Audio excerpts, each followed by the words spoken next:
50% రైతులకు రుణమాఫీ ఇప్పటికీ అమలు కాలేదని హుజూరాబాద్ ఎమ్మెల్యే పాడి కౌశిక్ రెడ్డి ఆరోపించారు.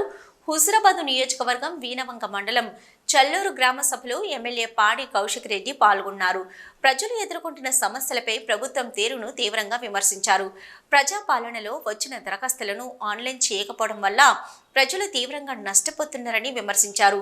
రేవంత్ రెడ్డి రుణమాఫీ పూర్తయిందని చెప్తున్నా చల్లూరు గ్రామంలో 50% రైతులకు రుణమాఫీ ఇప్పటికీ అమలు కాలేదని, రుణమాఫీపై ప్రభుత్వానికి నిజాయితీ ఉంటే రాష్ట్ర వ్యాప్తంగా అందరికీ జరిగిన రుణమాఫీ వివరాలను శ్వేతపత్రం ద్వారా విడుదల చేయాలని డిమాండ్ చేశారు.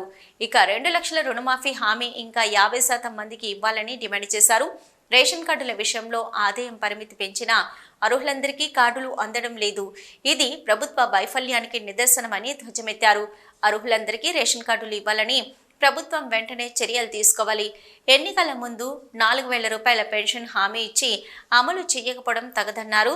ఇతర రాష్ట్రాల్లో పెన్షన్ అమలు జరుగుతున్నా తెలంగాణ ప్రభుత్వం నిర్లక్ష్యం చేస్తుందన్నారు. ఈ కార్యక్రమంలో జమ్మికుంట మాజీ MLA chairman Vala Balakrishnarao, Veenavanka single window chairman Vijay Bhaskar Reddy, మాజీ ఎంపీపీ రేణుకా తిరుపతి రెడ్డి, మాజీ ZPTC Madav Vanamala Sadhvareddy, BRS party నాయకులు, కార్యకర్తలు, ప్రజలు పాల్గొన్నారు.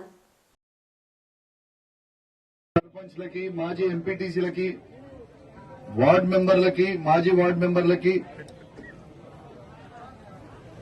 మరియు చెల్లూరు గ్రామానికి విచ్చేసిన ఈ గ్రామ సభకి విచ్చేసిన అక్కా చెల్లెలకి, అన్నా తమ్ముళ్ళకి, తాతలకి, అవ్వలకి, యువకులకి అందరికీ పేరు పేరున నా హృదయపూర్వక నమస్కారాలు తెలియజేస్తా ఉన్నాను. ఇవాళ గ్రామ సభకి నేను వచ్చేటప్పుడు కొంచెం స్టడీ చేసుకొని వచ్చిన, చాలా సంతోషం.